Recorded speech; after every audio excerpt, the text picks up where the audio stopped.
It is a network. I'm involved as we participate in discussions, or I'm always reading what more experienced people say about what's going on in their countries, their natural disasters, and how they are facing those challenges.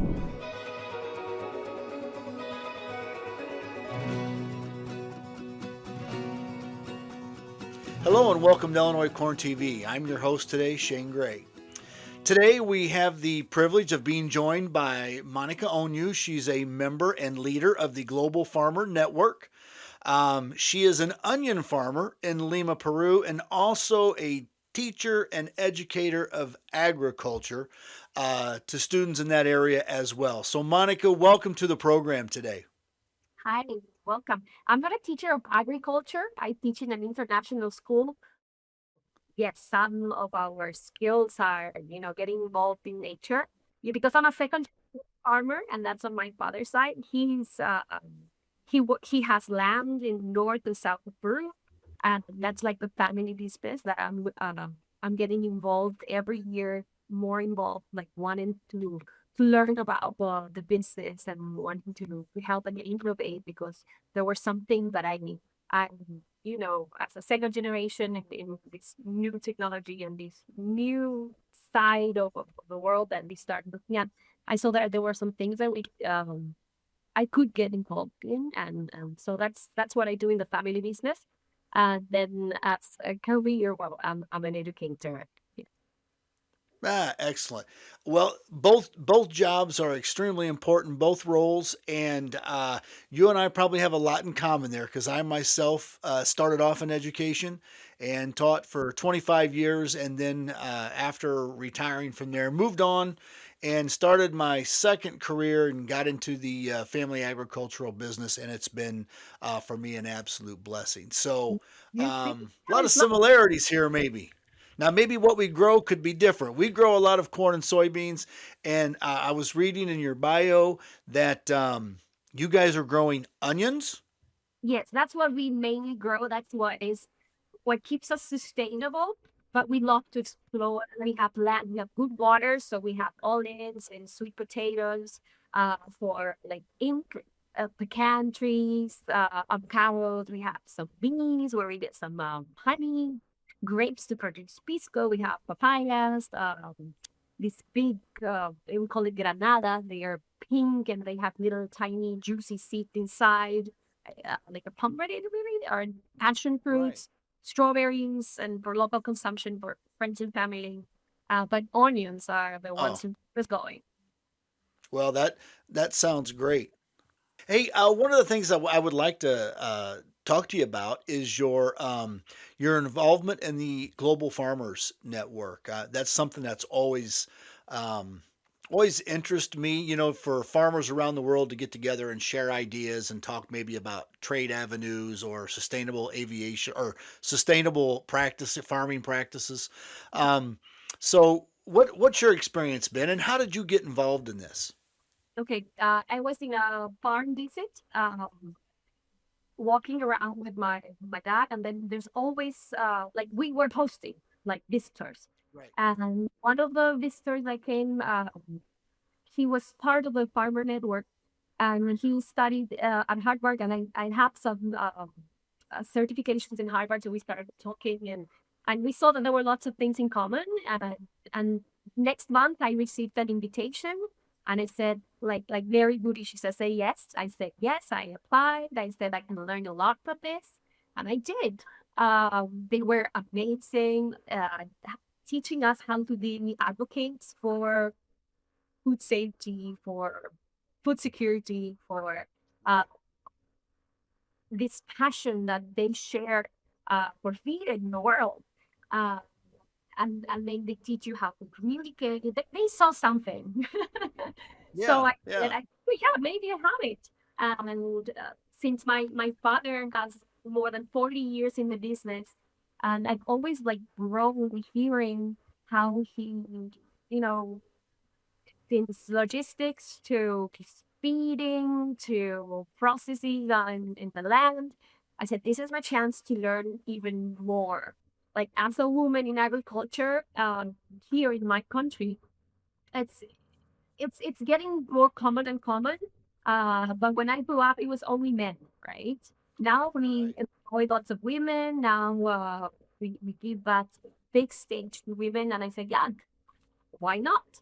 Uh, so it is a network. I'm involved as we participate in discussions, or I'm always reading what more experienced people say about what's going on in their countries, their natural disasters, and how they are facing those challenges. And I kind of make connections to what we could be doing here with our issues, or maybe planning ahead because these things are coming, politics Right. and there's people all over the world. So daily, there's like 3 or 4 matters that are being addressed in real world problems related to our Yeah. culture. So I'm always sharing those, forwarding that to my dad, saying, "Hey, Dad, looks what's going on. Maybe we could jump in, or maybe we could learn from this." And now information is right in the palm of your hand. Like you know, it could be misleading, but having a first-hand, connection with somebody giving look at this paper, or I don't know, just talking firsthand about how they solved something or how they are Right. innovating with something, that's a privilege. And being part of the Global Farmer Network, that's, you know, for me is tops for Yeah. us Well, as a farmer. that's incredible. And 2026 is the International Year of the Woman Farmer. I know. And so this is as a woman in agriculture and in uh, there are challenges and there are opportunities that shape a person's journey. I mean, what messages might you share with other women who are maybe going through that same process, as far as what are some of the challenges and what are some of the great opportunities out there as well? Okay. There are many things that scare me uh, because agriculture is such a delicate process, but I've learned that I don't need to know everything. Like I don't need to be an expert, no.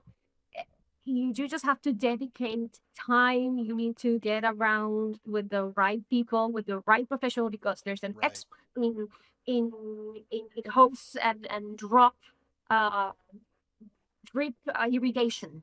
There's Hmm. the expert in seeds. There's an expert in the shipping and the logistics.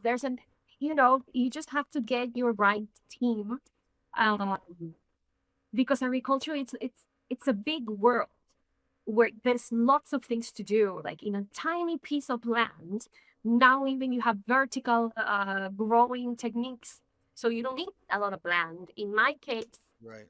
there is land, and I always see opportunities.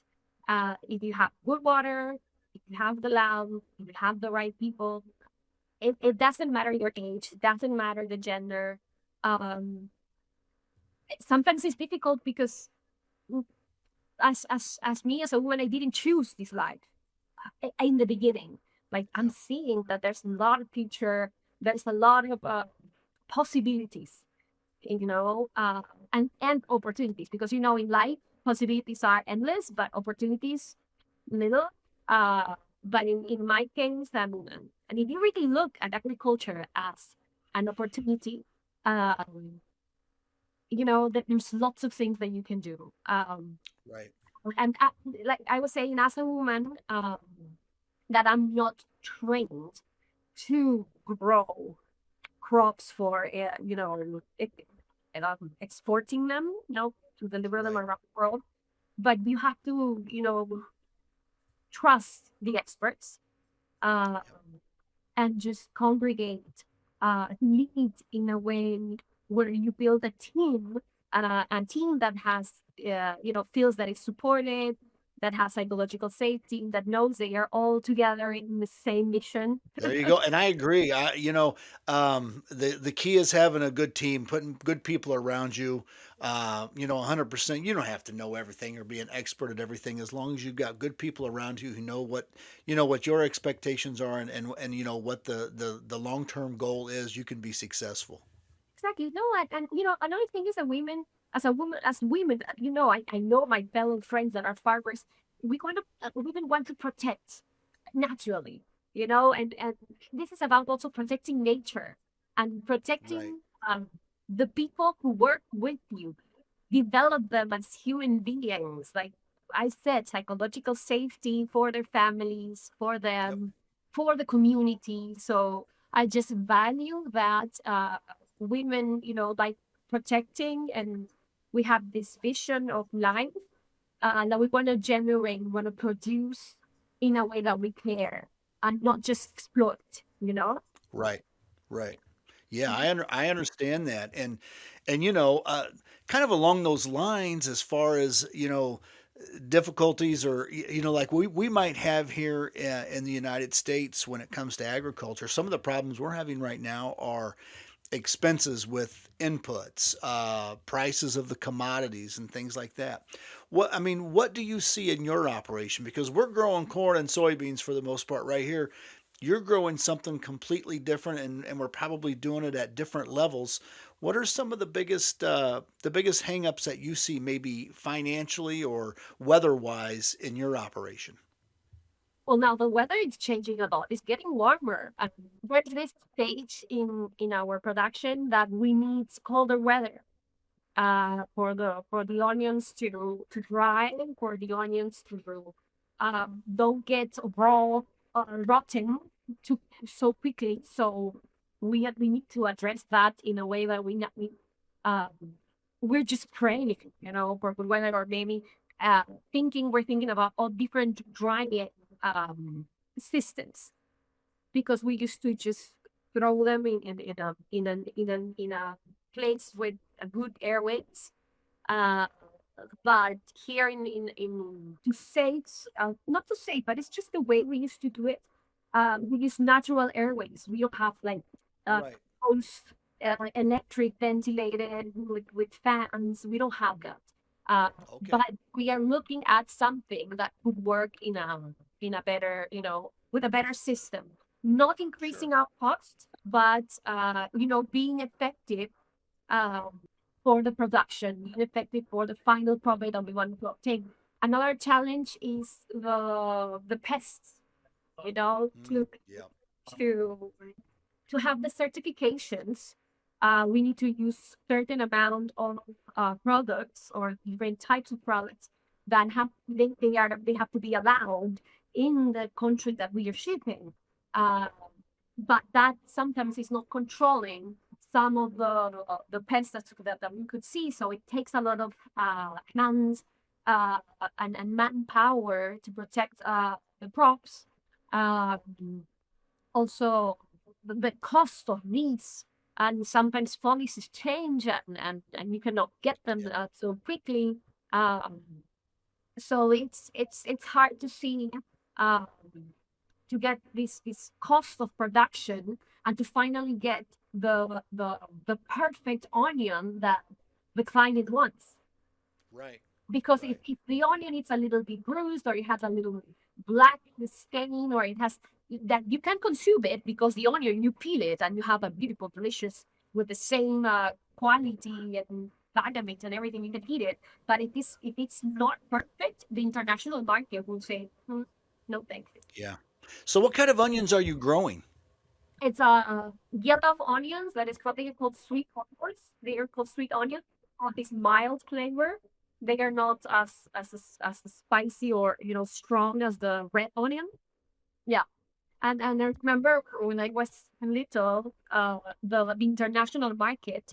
My dad started with these colossal onions, and they were like this size, Oh huge, my. because that was what the United States was consuming. But the market has changed, and now they're using it more for cooking, not only for barbecues, not only for special dishes.